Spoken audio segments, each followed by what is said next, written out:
Si Grace ay black sheep ng pamilya niya dahil sa kanyang anyo. May pilat kasi ang kanyang pisngi dala ng aksidente noong bata pa siya.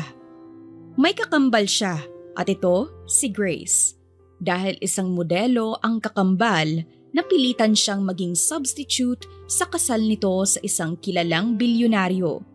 Ano kaya ang naging reaksyon ng asawa nang makita ang nakakatakot niyang mukha?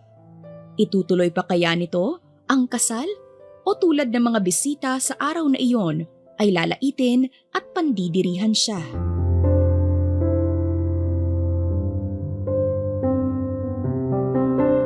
Naitakip na lamang ni Grace ang sariling mga kamay nang marinig na naman ang sigawan ng sariling magulang. Araw-araw ito at walang katapusan na sigawan gamit ang masasakit na salita. Kahit na anong gawin niyang pagtatago sa attic ay wala itong magawa dahil kitang-kita niya kung paano magulo ang pamilya. Siya si Grace, ang tinaguriang black sheep ng pamilya dahil sa kanyang anyo. May pilat kasi ang kaliwang mukha dala ng isang aksidenteng bumago sa masaya niyang buhay. Simula ng araw na iyon ay pinandirihan siya ng sariling pamilya, pinagtabuyan at hindi kailanman tinuring na kapamilya.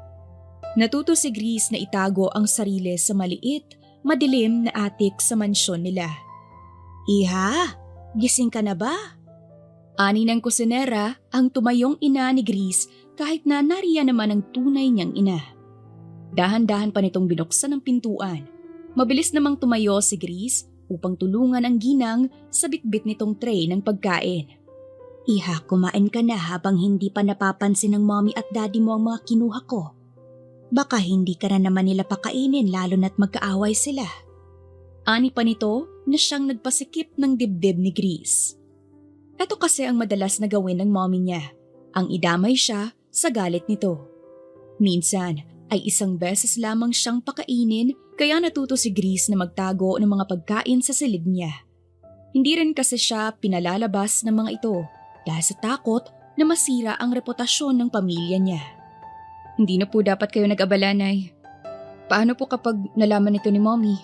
Baka po pagalitan po kayo." "Ay, wala akong pakialam kung alisin nila ako sa trabaho dahil hindi na tao ang tingin ng mommy mo sa'yo. Ako ang nasasaktan dahil wala siyang kwentang ina at nagagawa niya ito sa sarili niyang anak." Ani ng ginang. Napangiti naman ng tipid si Grace dahil ang ginang ang tanging kakampi niya sa pamamahay na iyon. Natakam siya nang makita ang hipon, adobo at leche flan kaya naman nagsimula na siyang lantakan ito. "Nga pala, darating na ang kakambal mo galing Paris. Kaya naman huwag kang lalabas ng attic para naman hindi ka pag-initan ng bruha na yon." "Uuwi na po siya? Ano daw po ang sabi ni na Mommy?" "Iha, ang narinig ko ikakasal na ang kakambal mo sa isang CEO. Ang problema, hindi ata pwede dahil may pangarap pa si Grace. Sana ay hindi ka idamay sa kalokohan nila." Napataas ng tingin si Grace dahil sa sinabi ng ginang. "Bakit naman po ako idadamay?" "Anak, para naman hindi mo kilala ang pamilya mo. Sing itim ng kilikili ng mommy mo ang budhi niya. Kaya naman, mag-iingat ka at ako nang bahala sa pagkain mo." "Salamat po, Nay." "Di ko maintindihan ng pamilya mo, Iha, kung bakit napakasama nila sa'yo. Napakabuti mong bata naman at napakaganda mo, kaya hindi ko sila maintindihan." May lungkot at hinanakit na boses ng ginang.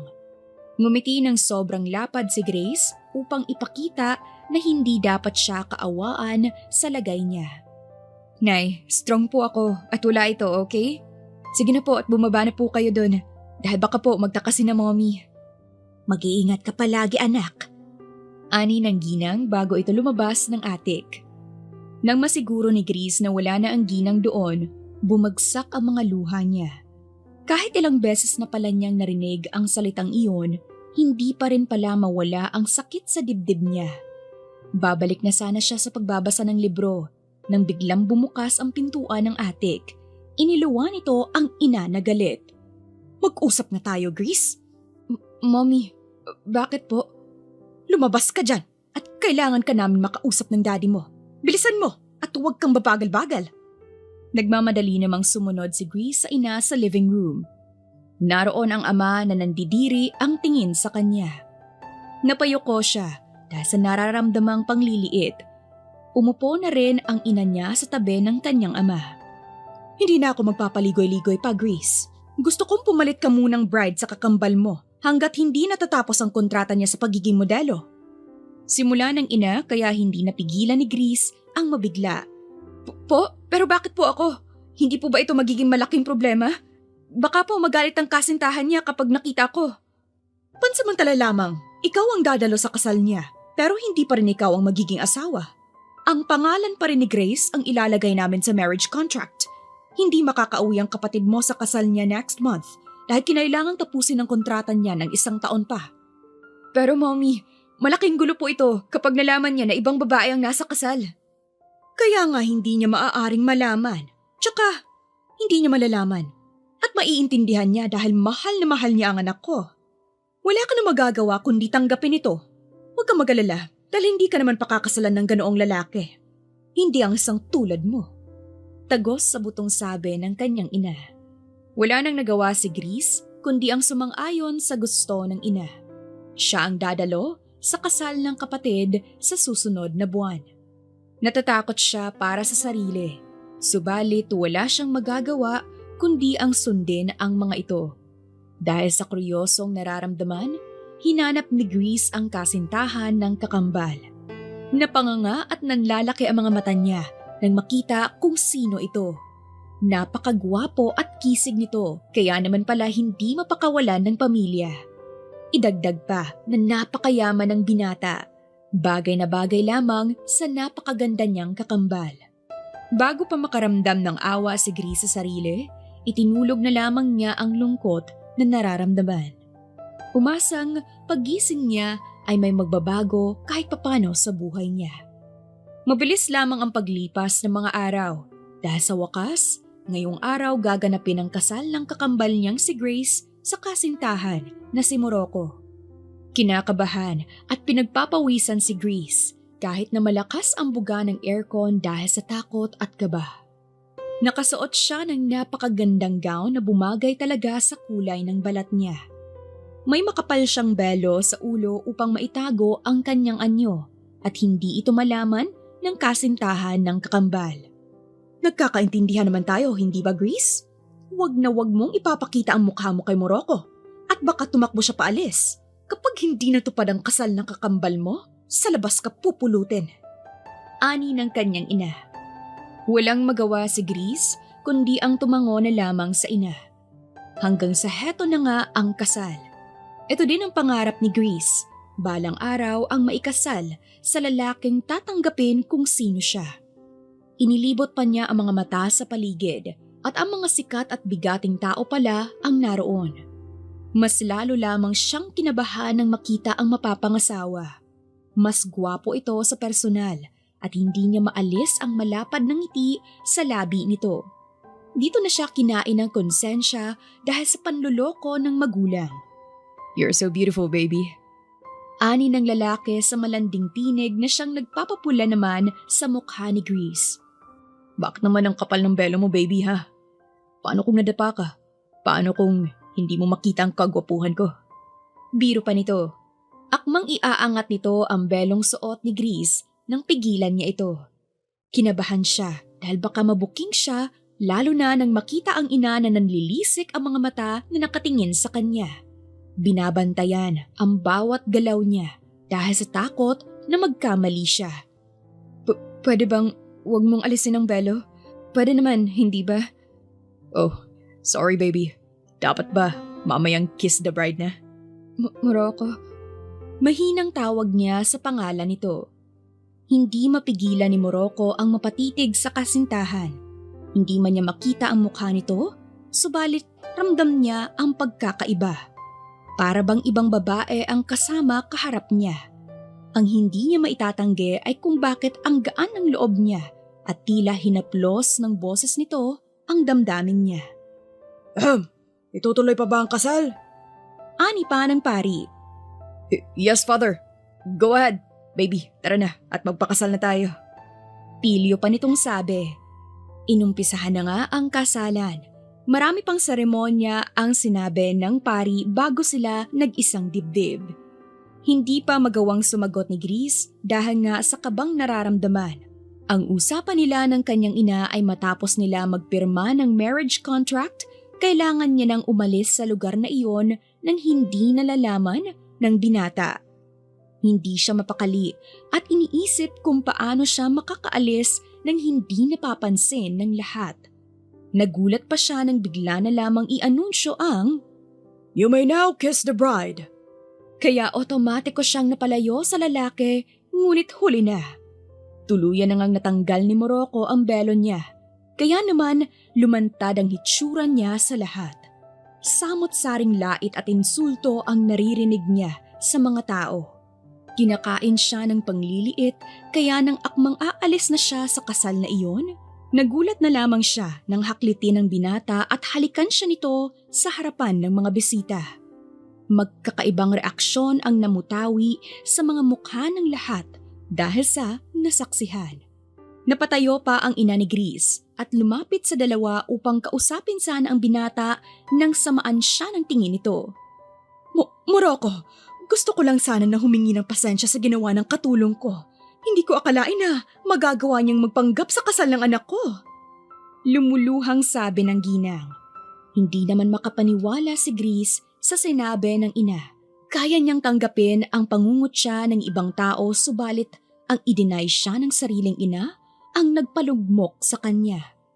Pinilit niyang abutin ang braso ng ina at tawagin ito, ngunit matalim na tingin lamang ang pinukol sa kanya. Napayuko na lamang si Grease habang umiiyak. Tingin mo ba, tanga ako, Mrs. Lopez? Hindi ako ganun katanga para hindi malaman na anak mo rin ang babaeng to. Di ba dapat ikaw ang nakakaalam kung bakit ito nangyari? Sa nakikita ko kasi, parang hindi niya ginawa ang binibintang mo. Matigas na sabi ni Morocco. Hindi sa ganun. Ano? Ikaw ang ina dito. Bakit mo sinisisi sa kanya? At nasan ba si Grace? Di ba dapat ako magalit dito kaysa kayo sa babaeng to? Ang anak ko ay nahuli lamang ang uwi. Sorry, hindi namin gustong gawin ito, ngunit kailangan dahil ayaw ipospone ng anak ko ang kasal. Kaya ba, ginamit niyo siya upang ituloy ang kasal? Pero nagawa mo pang i-deny sa harapan ng lahat na hindi mo siya anak? Anong klaseng magulang ka? Ani Morocco na nagpatahimik sa lahat. Ang bagay na ito ay hindi na dapat pang pakialaman. Sa amin na lang ito ng anak ko. At kung ano man ang naging problema ngayon, sana ang anak ko ang kausapin mo at hindi sana itong magkaroon ng problema. No. Anong pangalan mo, love? Malambing pang tanong ni Morocco kay Grease. Nag-angat ng tingin ang dalaga na puno ng luha ang mga mata. May sunog na pilat ang kalahating mukha ng babae, ngunit hindi maitatanggi na napakaganda din talaga nito. Nangungusap ang mga mata at matangos ang ilong. Idagdag pa ang napakapula at lambot na labi ng dalaga na natikman lamang niya kanina. Natakot ito ngayon habang nakatingin sa kanya, kaya mas lalong lumambot ang puso ni Morocco. Gusto kong malaman ang pangalan ng babaeng magiging asawa ko. Pero hindi ako ang asawa mo. Sorry kung hinayaan ko itong mangyari, pero sana hindi ka magalit sa kakambal ko. No, I won't. Kaya sabihin mo sa akin kung ano ang pangalan mo. Grace.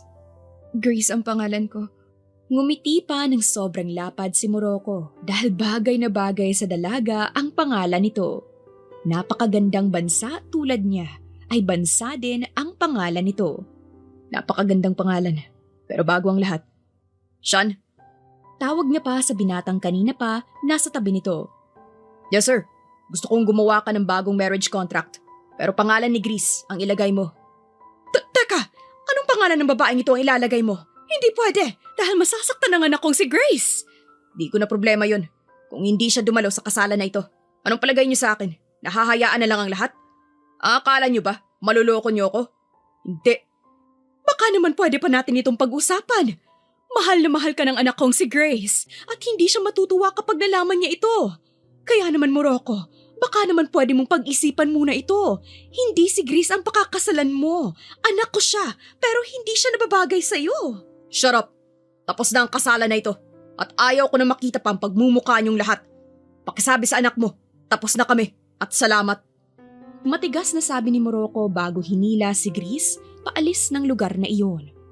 Nagtataka naman si Gris kung saan siya dadalhin ng lalaki kaya naman sinubukan niyang hilahin ang sariling braso na hawak nito. Bitawan mo ako please sir! Hindi ko po sadyang magpanggap na kakambal ko. Huwag mo naman po akong ipakulong please! What are you talking about? Hindi kita ipapakulong dahil uuwi na tayo at tapos na ang kasal na iyon. Uuwi? Pero bakit kasama ako? Hindi naman po ako ang asawa mo. Kaya naman uuwi na po ako sa pamilya ko. Pamilya? Hindi nga taong tingin sa'yo ng sarili mong ina tapos gusto mo pang umuwi roon? Kung tungkol naman ito sa pag-aasawa, nagkakamali ka. Dahil ako na ang asawa mo. Ikaw ang pinakasalan ko at hindi ang kakambal mo. Kaya naman, kailangan sumama ka sa akin. Pero bakit? Hindi ka ba nandidiri sa akin? Pangit ako at ang kakambal ko ang dapat mong pakasalan. Naging substitute lang naman ako dito at hindi naman talaga ako dapat ang pakasalan mo. Aniya sa binata. Ikaw ang pinakasalan ko ngayong araw at hindi siya. Kaya naman umuwi na tayo, love. Pagod na ako at hindi rin maganda ang araw na ito. Kaya naman umuwi na tayo. Wala nang nagawa pa si Gris kundi ang sumama sa asawa. Isinakay siya nito sa mamahaling sasakyan. Walang kibuan hanggang sa madala siya sa isang napakalaking mansyon. Namamangha siya kung gaano kaganda ito. Bakit nga ba siya nagtataka pa kung literal na isang bilyonaryo pala ang napili ng kakambal? Good day po, senyor. Aba, eto na ba ang asawa mo? Napakagandang babae. Ani ng ginang kaya naman nakaramdam ng hiya si Gris at mabilis na tinakpan ang mukha. Nako iha, hindi ganun ang ibig kong sabihin. Kahit na may pilat ka, napakaganda mo pa rin talaga. Pasensya na kung hindi maganda ang tunog sa'yo. Hinging paumanhin ang matanda sa kanya.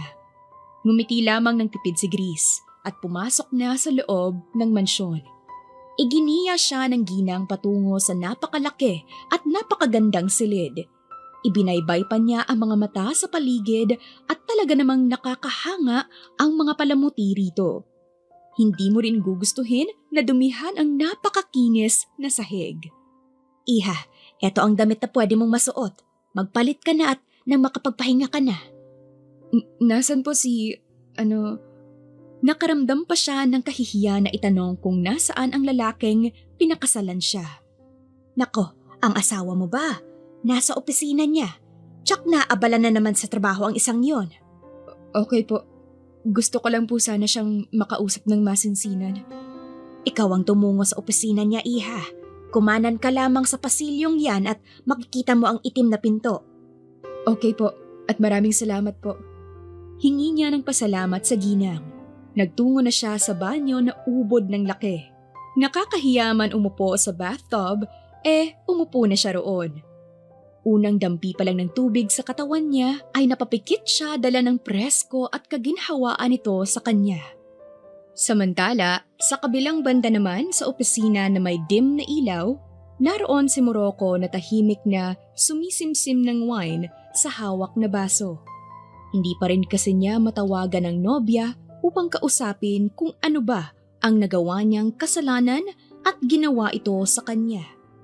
Hindi niya magawang magalit kay Gris, ang babaeng pinakasalan. Bagkus, naaawa siya sa babae dahil mukha itong napakabuting babae. Sa huling dial ni Morocco sa numero ng kasintahan ay sa wakas sumagot na ito. Kitang-kita sa kamera ang pamumutla nito. Marahil nakarating na rito ang balitang ibang babae na ang pinakasalan niya. Babe, bungad ng babae. Hindi na ako magpapaligoy-ligoy pa, Gris. Anong kalokohan ang ginawa mong to? Tingin mo ba? Kaya ko pang tanggapin ito? Enough is enough. Sorry, hindi naman sa ganun. May kailangan nang akong tapusin kaya naman hindi ako makauwi.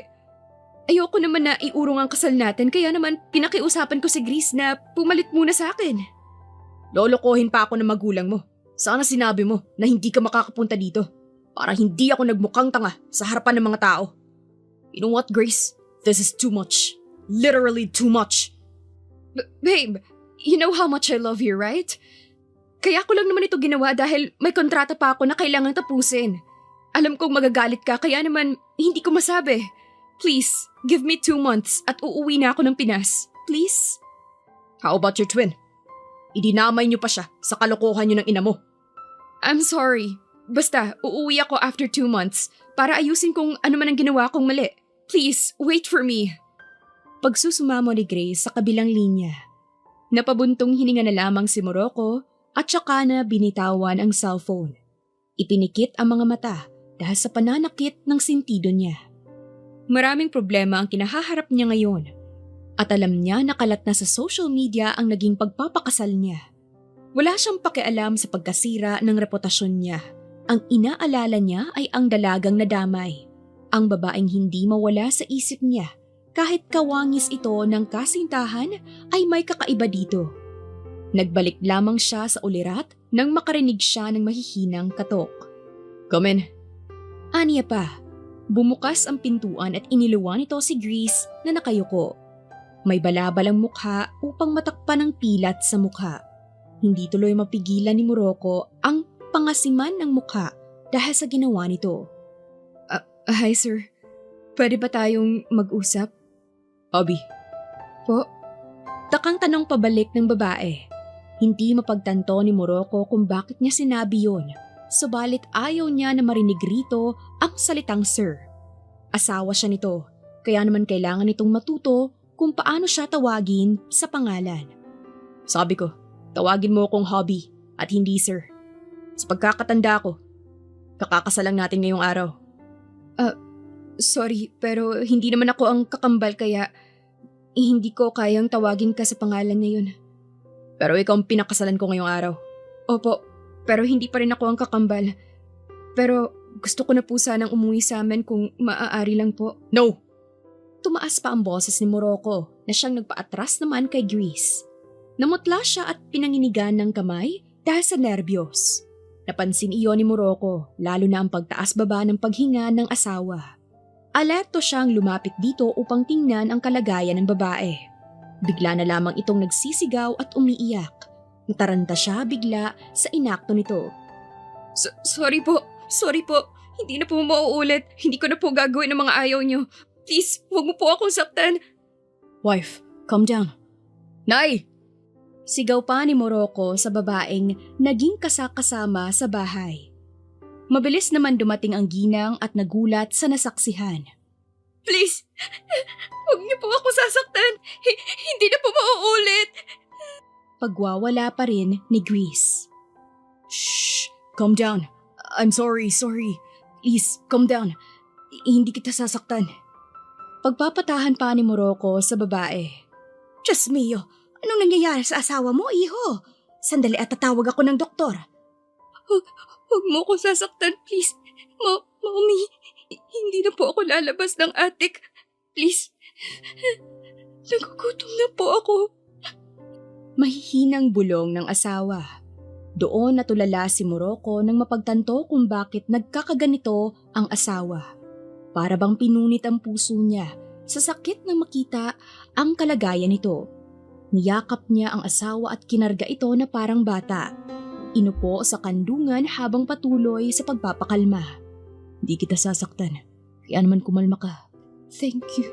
Mahinang bulong ni Grace bago siya kinain ng antok. Samantala, hindi naman mapinta ang mukha ni Morocco dahil nais niyang alamin ang naging buhay nito sa poder ng mga magulang. 2 oras na ang nagdaan simula makatulog ang asawa. Mahimbing at tila isang bata ang asawa na payapang natutulog sa ibabaw ng kama. Nasa kamay na rin niya ang impormasyon tungkol sa asawa at halos manlumo siya sa naranasan nito sa poder ng sariling magulang. Tahimik naman ang sekretarya niya sa harapan at nakayuko, nag-aantay ng utos sa lalaki. So, alam mo ba saan niya nakuha ang pilat sa mukha? Sa ngayon, walang nakakaalam kung inborn ba ito o nakuha sa isang aksidente.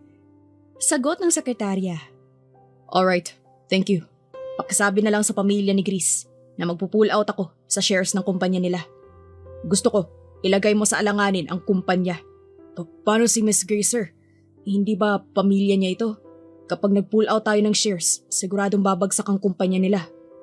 I don't care. Do what I say at makakaalis ka na. Wala nang nagawa pa ang sekretary niya kundi ang sundin ang binata. Muli siyang lumapit sa round table upang magsali ng wine sa baso. Sinimsim iyon at muling ibinalik ang tingin sa asawa. Mabilis ang pagdaan ng mga araw at 2 linggo nang nananatili si Grace sa poder ng asawa. Nahihiya pa rin siya sa asawa at hindi sanay na tawagin itong hobby. Subalit sa kakapilit nito ay unti-unti na siyang nasanay. Ang hindi lamang alam ni Grace kung hanggang kailan siya papalit bilang substitute ng kakambal. Aray! Hiyaw niya nang hindi sadyang mahiwa ang daliri dahil sa paglipad ng isipan. Lumabas roon ang napakadaming dugo at napansin iyon ng ginang. Aray kung bata ka! Bakit kasi hindi ka nag-iingat? Kapag ito ay nakita ng asawa mo, tsak napapagalitan ka. Sabi na kasing ako na magluto pero napakatigas ng ulo mo. Sorry po nanay, gusto ko lang po na tumulong dahil wala po akong ginagawa kundi ang matulog at kumain. Nakakabagot din po kasi dito sa bahay at wala po akong alam gawin. Sus kang bata ka. Eh di sana sinabi mo at nang ikaw na lang ang pinakiusapan kung magdala ng tanghalian ni Morocco. Po? Ang batang yun kasi ay mahilig sa lutong ulam at hindi yan madalas kumakain sa mga restaurant. Araw-araw akong naghahatid ng tanghalian niya. Pero dahil ikaw ang naiinip, ikaw ang magdala ng pagkain niya. Ngumiti pa ng malawak ang ginang. Pero nanay, nakakahiya po kung ako yung magdadala, tsaka hindi naman po niya alam. Huwag kang mag-alala dahil mas matutuwa pa yon kung ikaw ang magdadala ng pagkain niya. Kaya sige na, ako na dyan at maghanda ka na upang tumungo sa asawa mo.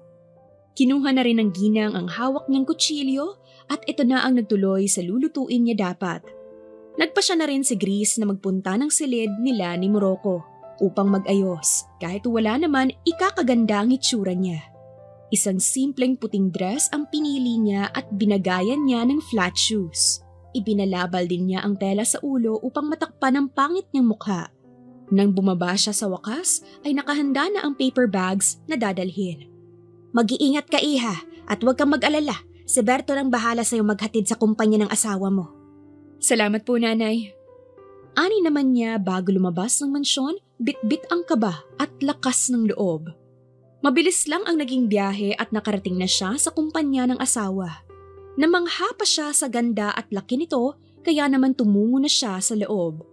Kinakabahan man, lumapit siya sa front desk kung saan may 4 na babaeng nagtatawanan roon. Excuse me po. Aniya pa unang makuha ang atensyon ng mga ito. Hindi naman siya nabigo at tumingin ang mga ito sa kanya. Tingin na may paghuhusga, lait at inis. Yes? Saang floor po ang opisina ni Morocco? Dahil sa tanong niya, bigla na lamang tumaas ang mga kilay ng mga ito. Anong meron, miss? Dito haunted house para bumisita ka dito. Dinalhan ko kasi siya ng lunch at kilala niya ako. Kalmado pa rin kung makipag-usap si Grace sa mga babae. Miss, hindi naman sa nilalait ka namin. Pero sa tingin mo ba, mapapansin ka ng boss namin? May girlfriend siya na napakaganda. Kaya umuwi ka na lang at huwag nang umasa pa. Pang-iinsulto naman ito sa kanya. Hindi na kinaya ni Grace ang pang-iinsulto sa kanya kaya naman lumaban siya kahit papaano. Asawa niya ako. Baka pwede niyo siyang tawagan at sabihin na nandito ako sa lobby. Girls, narinig niyo ba ang pagiging dilulo ng pangit na babaeng to? Asawa daw siya ng CEO. Hindi lang pala ito pangit eh. Asyomera din pala siya. Ani ng isa sa 4 na babae at sabay-sabay na nagtawanan. Miss, hindi talaga ako nakikipagbiruan at asawa niya ako. Hindi rin kami baliw para paniwalaan ka pangit. Umalis ka na bago pa ako tumawag ng security guard.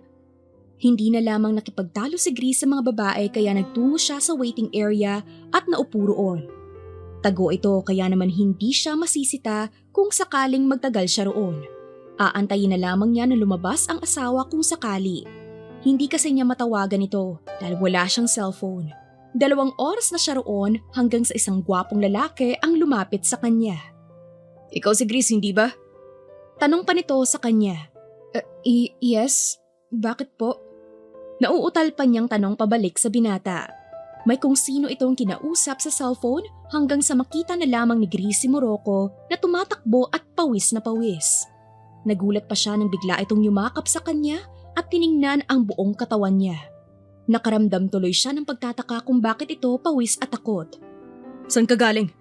Ba't hindi ka pumasok sa opisina ko? Kasi hindi ko alam at hindi ako gustong papasukin ng mga empleyado mo. Kaya nag-antay na lang ako dito at baka sakaling lumabas ka. Sino mga empleyado? Bigla namang bumagsik ang mukha nito. Sila? Inosenteng turo pa niya sa 4 na babae na namumutla habang nakatingin sa kanila ngayon. Hinila siya ni Morocco at lumapit sa front desk. Kinabahan siya sa mga sumunod na nangyari dahil sinibak niya ang 4 na babaeng nanglait sa kanya kanina. Inanunsyo pa niya na siya ang asawa nito at dapat siyang irespeto. Nakaramdam ng kakaiba si Grace dahil ngayon lamang siya nakaramdam ng ganoong pakiramdam. Ito ang ipagmalaki at ipagtanggol sa ibang tao.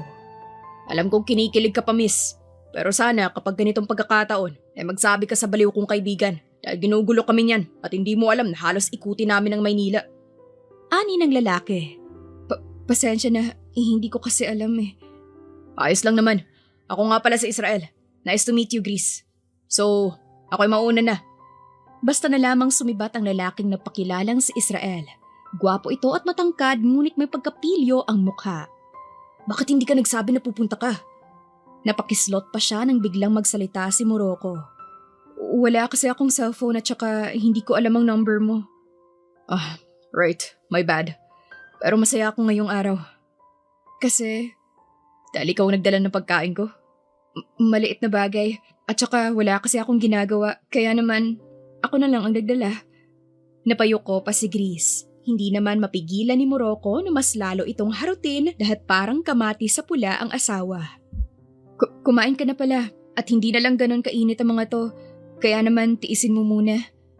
Inilapag pa ng asawa ang mga pagkain sa lapag. Kumain naman ng tahimik si Morocco at nang matapos siya muli siyang napatingin kay Grace na abala sa kakakalikot sa cellphone niya. Nakaisip tuloy siya ng plano upang makapagbakasyon na rin sila. Mamayang gabi pala, maganda ka ng mga damit na masusuot natin. Panimula niya upang makuha ang atensyon nito. Magbabakasyon tayo sa probinsya ko kung saan ako lumaki. Kailangan kasama ako? Bakit hindi? Asawa kita at kailangan mo rin makilala ang mga mahal ko sa buhay.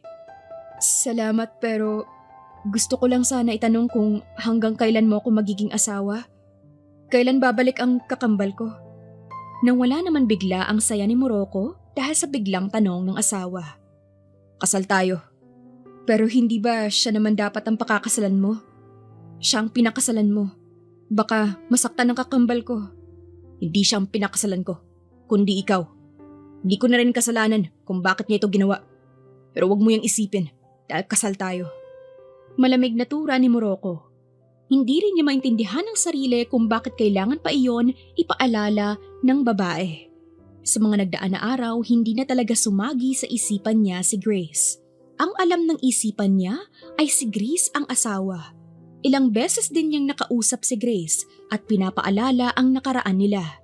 Subalit hindi niya makapa ang kagustuhan na balikan ito. Ang pangarap kasi ni Morocco ay pakasalan ng babaeng nagligtas sa kanya, ngunit paano pa niya gagawin kung nababaliw na siya sa babaeng ngayon lamang niya nakilala? Sorry, gusto ko lang naman malaman kung kailan ako pwedeng umalis. Walang aalis, wife. Walang aalis.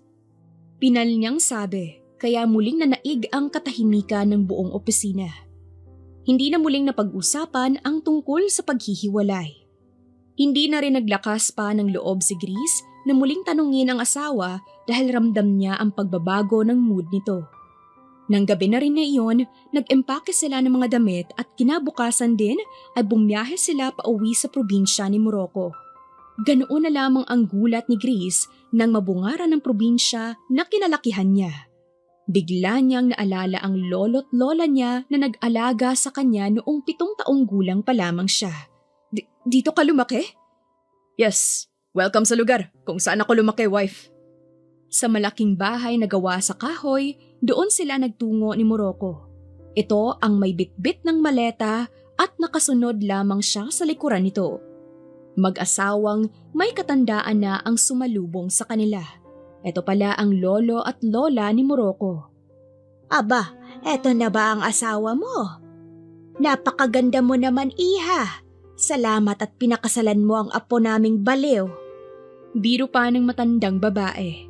Napangiti naman si Grace dahil sa galak na hindi siya trinato ng masama ng mga ito. Tinanggap siya ng buo at hindi kailanman pinansin ang pagkakaiba niya sa kanila. Masaya siyang nagtampisaw sa gilid ng malinis na sapa matapos niyang tumulong sa lola ni Morocco sa pagpipitas ng mga hinog na mangga. "How are you, wife? Nag-enjoy ka ba dito?" Tanong pa ni Morocco at ito na ang nagtali ng buhok ng asawa dahil nakakalat ito sa magandang mukha. "Oo, naalala ko lang noong bata pa ako. Dito din ako madalas maligo. Tapos, may malaking puno ng makopa dyan sa tapat at iyong kubo na... Napansin pa ni Morocco ang lungkot at sakit sa mukha ng asawa kaya mas lalo siyang naging interesado dahil ramdam niya ang tinatago ng asawa. Ang dahilan kung bakit ako nagmukhang halimaw. Tumawa pa ito ng pilit at mahina. "Pwede mong sabihin sa akin, pero okay lang din naman kung hindi mo pa kaya." Umiling si Grace at ngumiti ng malapad.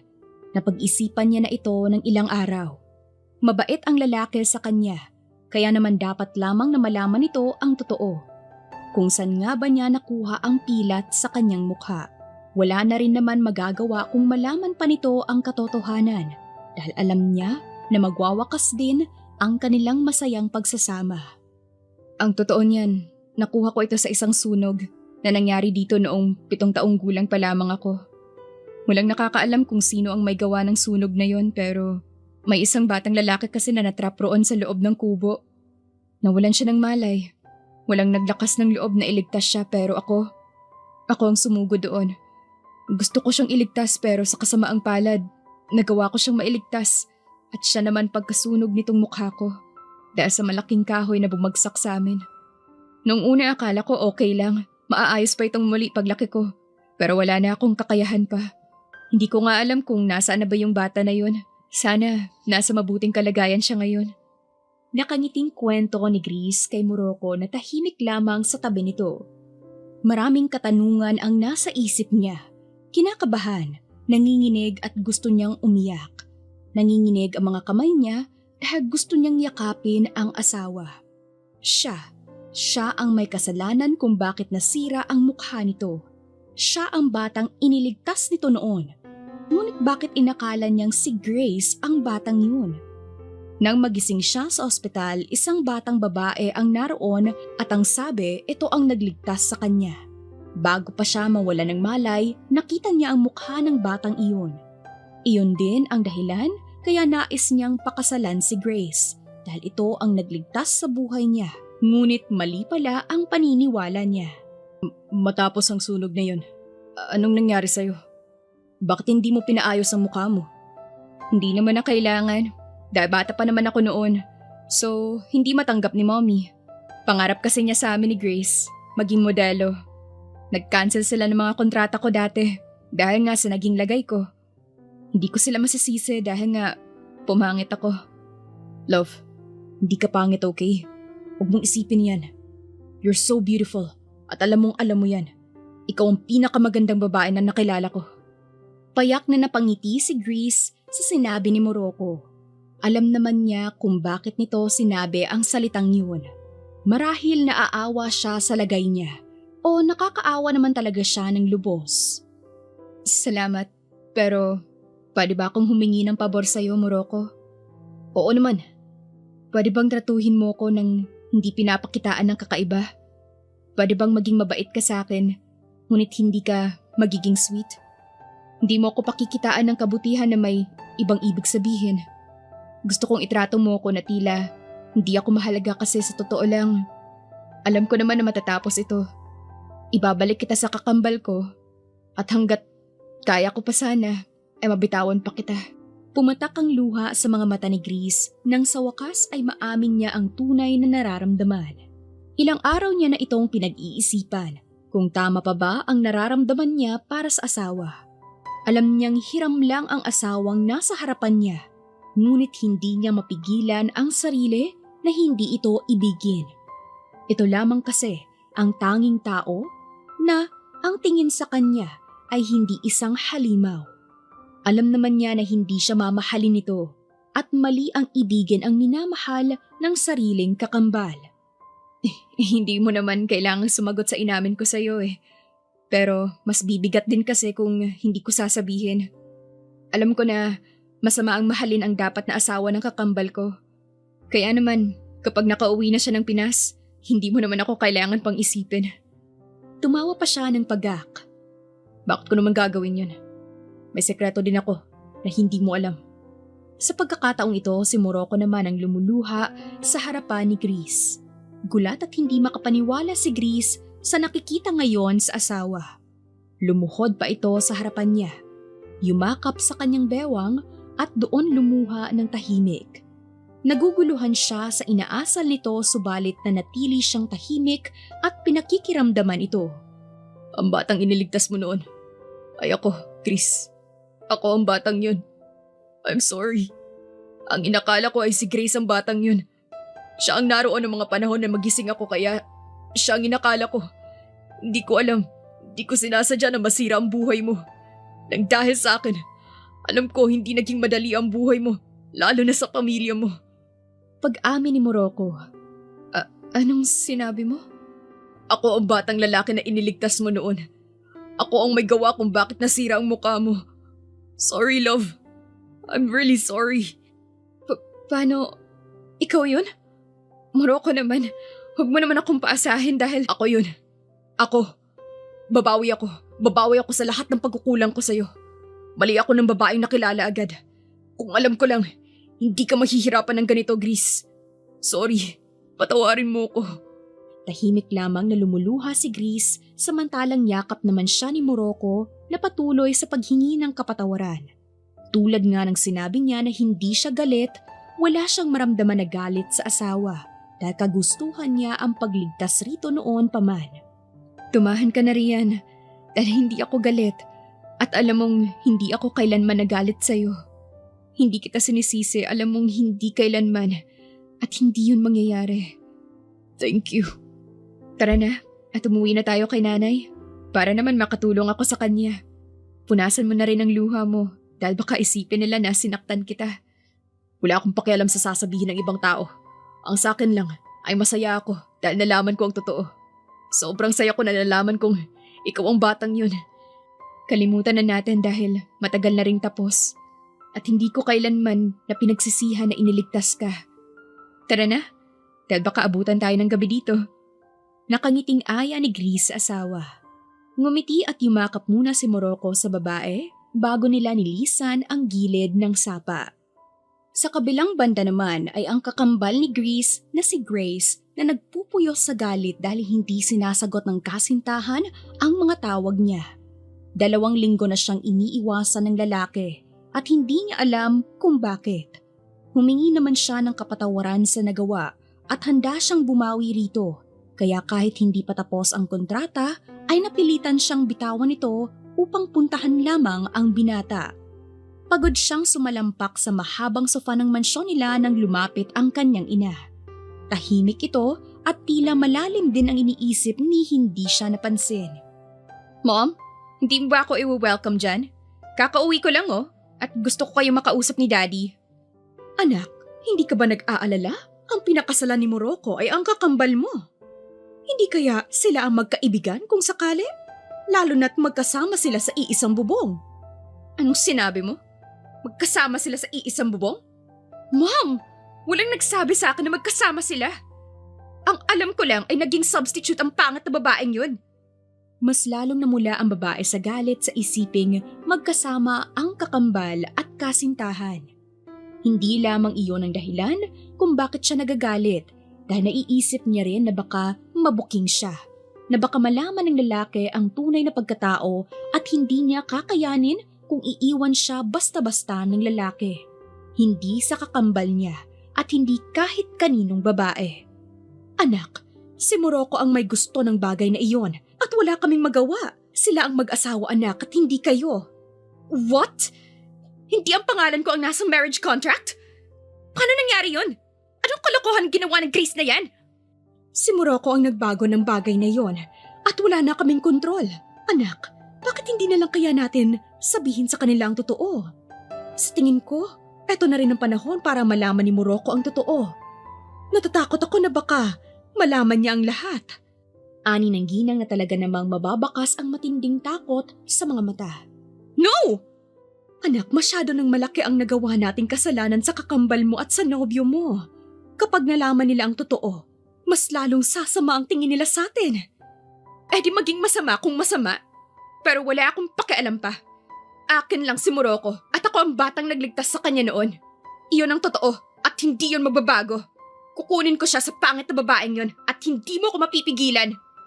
Ani nito bago umalis ng mansyon at saka sumakay ng sasakyan. Pinaharurot patungo sa mansyon kung nasaan ang nobyo at kakambal. Samantala si Grease at Morocco ay mas lalong naging malapit sa isa't isa. Hindi na nga itinatago ni Morocco ang tunay na nararamdaman sa asawa lalo na nang malaman nila ang totoo. Mas lalo pa silang naging maayos nang dahil sa pagsasama nila sa probinsya. At ngayon, handa na siyang mahalin ni Grease ng buo. Ang kailangan na lamang nilang asikasuhin kung paano magbabayad ang pamilya ng asawa sa lahat ng ginawa ng mga ito sa babae. Morocco, love.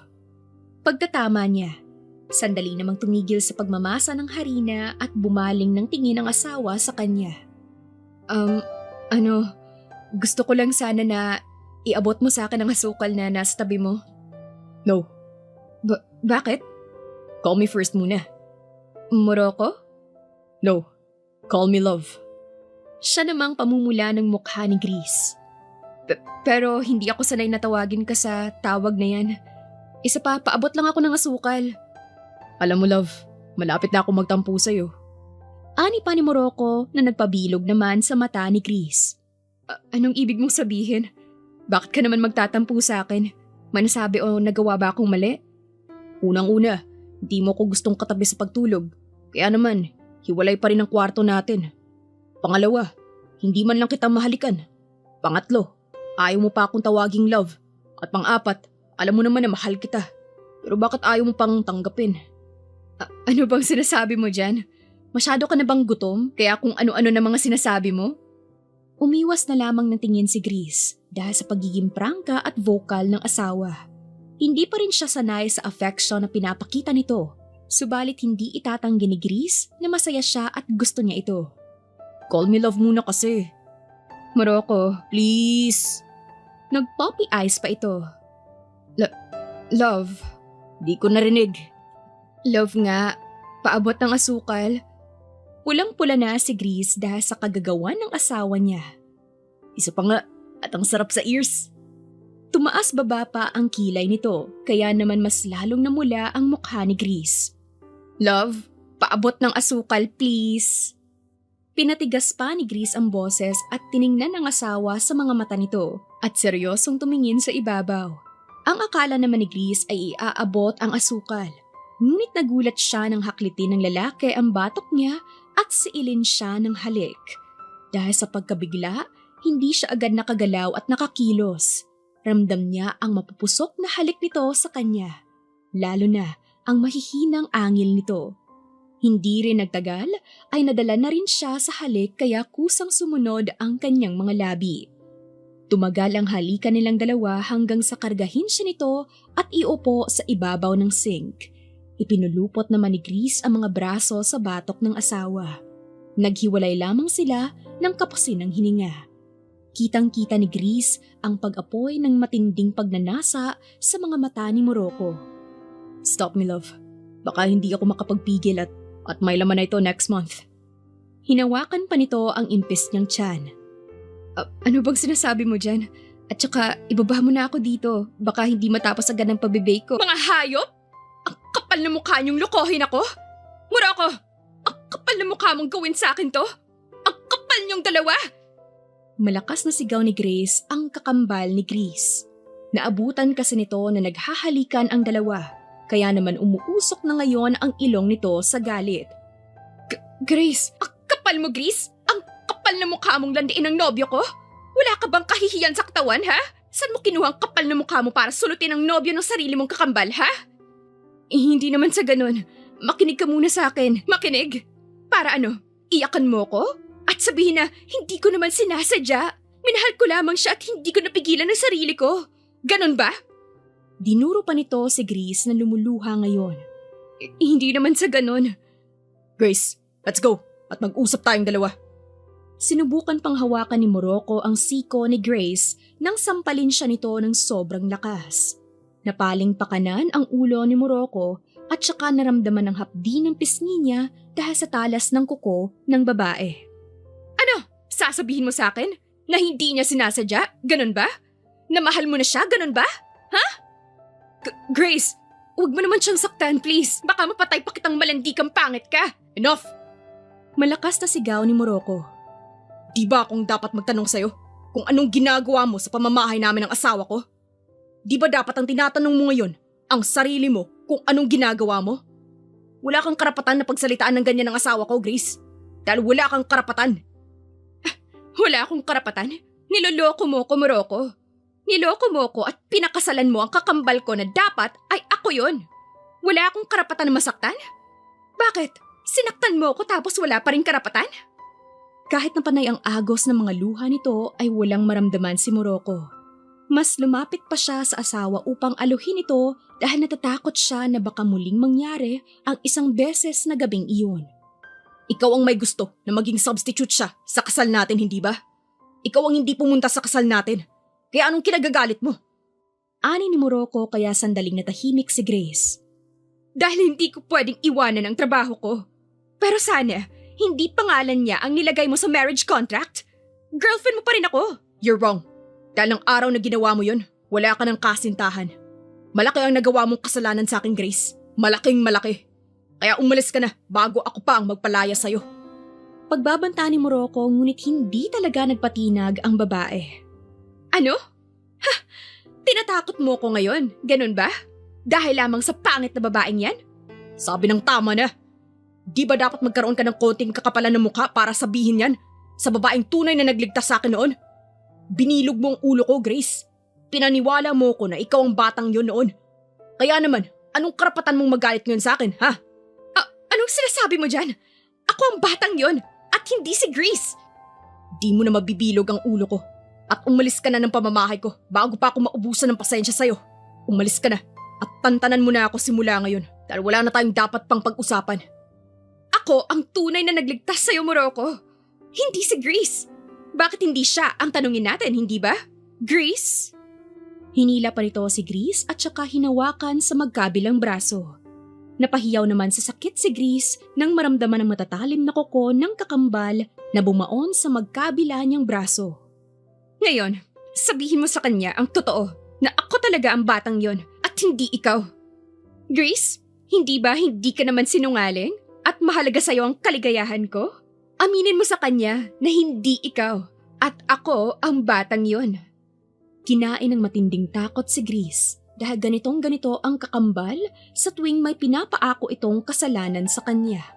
Sinasaktan siya nito at pinagbabantaan kaya wala siyang lakas ng loob na ipagtanggol ang sarili niya. Pumatak ang mga luha niya nang mas bumaon ang mga kuko ng kakambal sa kanya. Subalit nakita niya ang mukha ni Morocco na labis na nag-aalala para sa kanya. Kaya doon siya nakakuha ng lakas ng loob upang itulak ang kakambal at sampalin ng malakas. Sa lakas ng sampal na pinatikim niya, sumubsob ito sa malamig na tiles. How dare you! Nanggagalaiting sigaw nito sa kanya. Tama na. Simula ngayon, tama na ang pagpapanggap na ikaw ang batang nagligtas sa kanya noon. Dahil hindi magiging ikaw ako. Tama na, Grace. Masyado nang malalim ang kasinungalingang ginawa mo. At sa pagkakataong ito, hindi ko napapayagan pa. Nasaktan mo ko. Puno ng tapang na sabi ni Grace sa kakambal. Sinungaling ka? Paano ikaw nagligtas sa kanya kung ako ang nasa sunog na yon? Ako ang batang nagligtas sa kanya at alam mo yan dahil magkasama tayo ng mga oras na yon. Magkasama tayo pero nang mahulog sa akin ng mga nagbabagang kahoy, iniwan mo ko. Grace, tama ng pagsisinungaling dahil hindi na ako papayag na ako na naman ang gawin mong masama. Hindi ako papayag na saktan mo ang lalaking mahal ko. Umalis ka na sa pamamahay namin bago pa ako ang kumaladkad sa'yo palabas rito. Matapang na sabi ni Grace. Morocco naman. Baby, please, maniwala ka sa akin at huwag kang maniniwala sa babaeng yan. Pakiusap. Ako ang nobya mo ng matagal na panahon. Bakit mas pipiliin mo pa siya kaysa sa akin? Oo, inaamin ko na hindi ako ang batang yon. Hindi ako ang nagligtas sa'yo. Pero baliwala lang yun sa'yo, di ba? Mahalaga sa'yo ang mga memories at pinagsamahan nating dalawa, di ba? Wala akong pakialam sa mga memories na sinasabi mo, Grace. Ang lahat ng yun ay kasinungalingan mo. Kaya paano ko pang hihinayangan ang mga yun? Tama nang nakagawa ka ng isang beses na kasinungalingan. At huwag mo na sanang dagdagan pa. Walang gana na sabi ni Morocco sa dalaga. Umalis ka na dahil wala ka nang babalikan sa akin simula ngayon. Huling sabi ni Morocco bago niya inilalayan ang asawa paakyat ng second floor. Bago pa sila makaalis na dalawa, narinig nila ang mahinang bulong ni Grace. Ngunit hindi na muling lumingon ang dalawa at naglakad na paalis. Makalipas ang 2 oras simula nang mangyari ang pangyayaring magpapabago ng buhay nila. Narito si Grace at Morocco sa kanilang silid dahil nga ginagamot ng babae ang kalmot sa pisngi ng lalaki. Kanina pa rin iyak ng iyak si Grace dahil nga raw nasira ang gwapong mukha ng asawa. Bakit ka ba umiiyak? Malayo ito sa bituka. Paano kasi? Sayang ang gwapo mong mukha. Dapat kasi umilag ka. Hindi nga kita sinaktan, tapos sasampalin ka lang niya. Ayos lang ako. Ang dapat tatanungin ko ay ayos ka lang ba? Gusto mo bang makita ang pamilya mo? Hindi naman kita pagbabawalan, love. Gusto mo ba silang makita? Huminto sa ginagawa si Grace at tumingin sa asawa. Naalala ang paghihirap na dinanas sa kamay ng sariling mga magulang. Hindi siya galit o kailanman ay nagtanim ng galit sa mga ito. Siguro ang nasa puso niya ay tampo.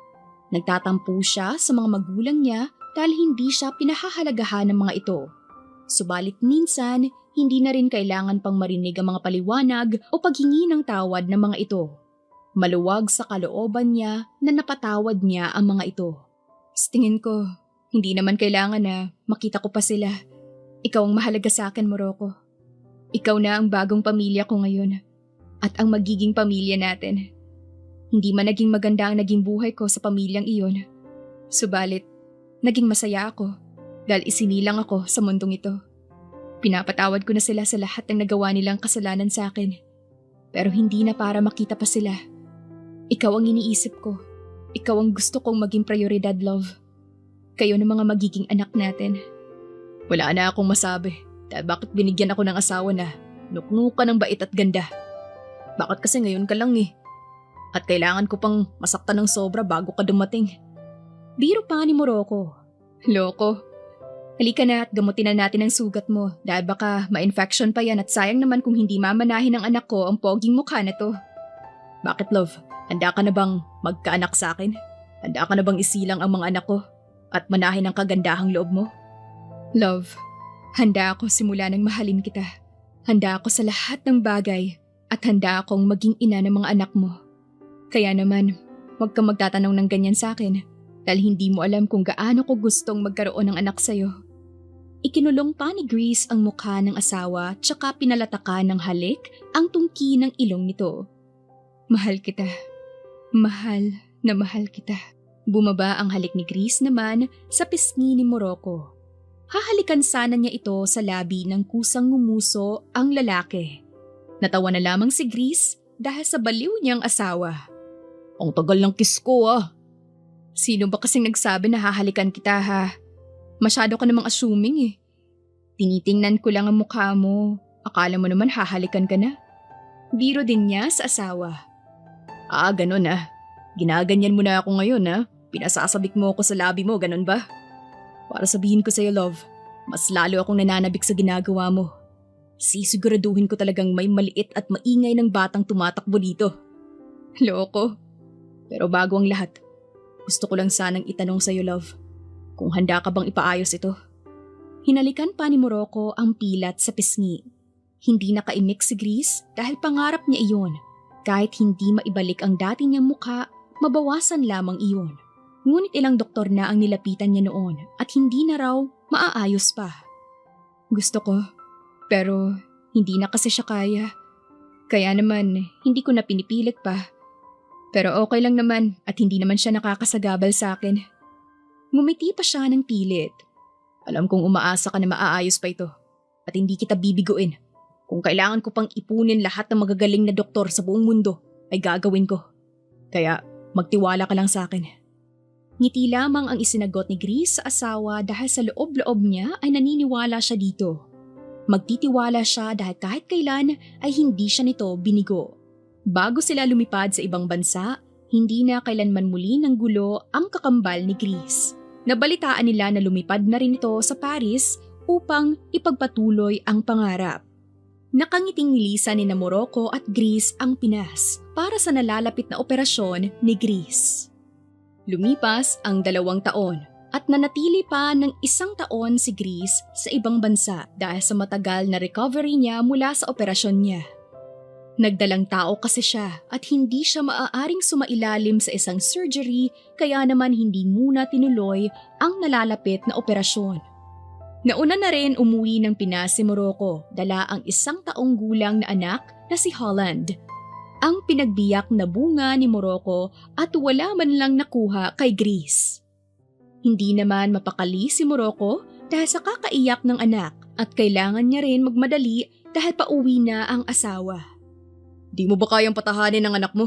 Kanina pa iyak ng iyak yan. Ani ni Denmark, bit-bit din ang anak na umiiyak. Kapal na mukha mong sitahin ako, samantalang hindi mo nga din mapatahimik ang anak mo eh. Sita naman ni Morocco sa kaibigan. Ako na nga, at nagtatalakan pa kayong dalawa. At saka, sabi ng asawa ko, malapit na raw sila lumapag sa naiya, kaya bilisan nyo. Ani naman ni Israel at sinubukang kargahin ang bata, ngunit hindi pa niya ito naaangat nang makaamoy sila ng mabaho. Hininga mo ba yun, Finland? Tanong pa ni Israel sa isa pa nilang kaibigan na abala naman sa paglalagay ng gatas sa lagayan. Kapal ng mukha mo, ang layo-layo ko sa'yo. Baka kasi bunga nga yun ni Oman. Duro na naman ito sa isa pa nilang kaibigan na naglalagay naman ng diaper sa bag. Bakit ako, ha? Ang layo ko sa inyo. Bilisan nyo na lang dyan at baka magalit ang asawa ko sa kabagalan yung taglay. Naiinis namang sabi ni Oman. Ikaw magpalit ng diaper ng anak mo, tumatay pala. Binigay pa ni Israel ang bata kay Morocco. Wala namang arte na kinuha ito ni Morocco at inihiga. Pinalitan niya ito ng diaper at tumigil naman sa kakaiyak ang bata. Ready na ba kayong lahat? Susunduin na natin ang mga asawa natin. 1 linggo na akong di nakakatulog sa mga anak namin eh. Kaya alina at sunduin na natin sila. Ani naman ni Denmark bago sila sumakay sa sasakyan. 2 oras ang biyahe patungong Naiya dahil sa traffic na rin. Para silang mga hari na lumabas sa kotse bit-bit ang kanilang kanya-kanyang mga anak. Kaya naman ang mga nakakakita sa mga ito ay hindi mapigilan na hindi mapalingon. Sino ba ang hindi kung mukhang mga modelo ang 6 na magkakaibigan?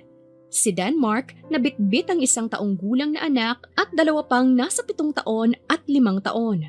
Si Oman na karga ang nag-iisang anak na babaeng nasa 3 taong gulang. Si Israel na bit-bit din ang 2 anak na nasa 4 at 5 taon. Si Finland na dala ang anak na nasa 2 taong gulang. Ang panghuli ay si Spain na naglalaro ng Mobile Legend sa cellphone nito.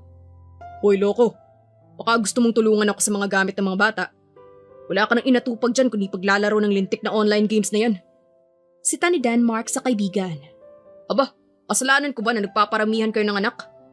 Asus, ang sabihin mo, gusto mo rin, kaso hindi pwede dahil ayaw pa ng asawa mo. Bira naman ni Oman.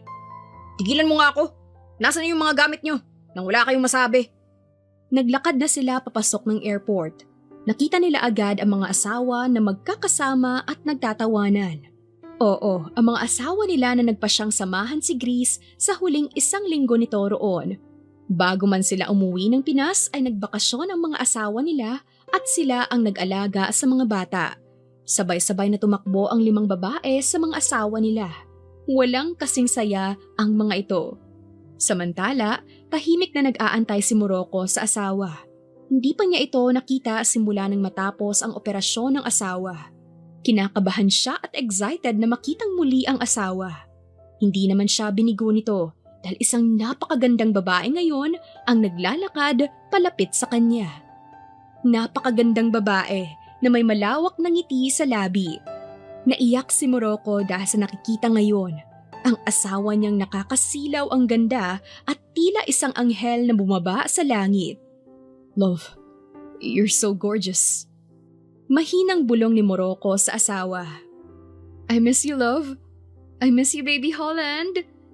Nasaan ang kiss ko? Ani pa ni Morocco dahil inunang kinuha ni Grace ang anak. Pwedeng ang anak muna natin bago ikaw? Aba, namiss ko ang anak ko, ang napakagwapo kong anak. Pinaliguan pa ni Grace ng halik ang anak niya kaya naman tawa ito ng tawa.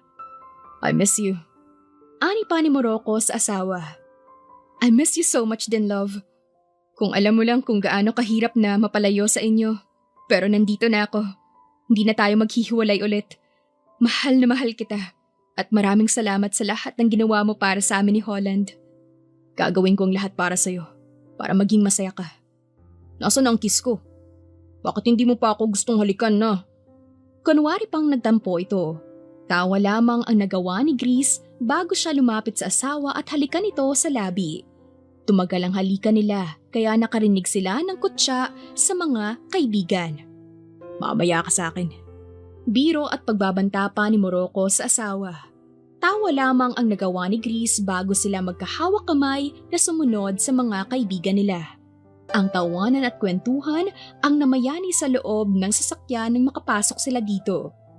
Ang mga babaeng naging kaibigan ni Grace na masasabi niyang walang kapares. Ang mga kaibigan ng asawa na naging kaibigan na rin niya. Hindi man ganon kaperpekto ang naging buhay nila ni Morocco sa 2 taon na pagsasama, iisa lamang ang masasabi ni Grace na walang katulad ang lalaki. Napakabait nitong bilang asawa at ama sa anak nila, kaya naman wala siyang pagsisisi na minahal niya ito. Why? Masakit bang ulo mo? Puno ng pag-aalalang tanong ni Morocco sa kanya nang sumandal siya sa balikat nito at yakapin ang braso. Namiss niya ang asawa kahit na ilang araw lamang sila nagkahiwalay. Masaya lang ako. Sobrang saya ko ngayon. Ang saya-saya ng puso ko. Sobra pa sa hiningi ko ang pinagkaloob sa akin ng Diyos, love. Ang saya-saya ko. Salamat. Maraming salamat sa hindi pagsuko sa akin. Kahit na minsan, hindi rin ako mabuting asawa. Aniya sa asawa. Mahal kita, kaya gagawin ko ang lahat para sa'yo. At huwag kang magpasalamat sa akin. Ako dapat ang magpasalamat dahil binigay ka sa akin ng Diyos. Ako ang pinili mo at binigyan mo ako ng cute na anak. Salamat, love. I love you. Ani ni Morocco. I love you, love. Sukli ni Grace bago hinalikan ng labi ng asawa kahit na naroon din ang ibang mga kaibigan nila. Ngiti lamang ang ginawad niya sa lahat at ganoon rin ang mga ito. Tawanan at kutsaan na naman ang namayani sa loob ng sasakyan na iyon. Patunay lamang na naging matatag ang pagsasama nilang lahat at nalagpasan ang lahat ng pagsubok na dumating sa buhay nila. Wakas.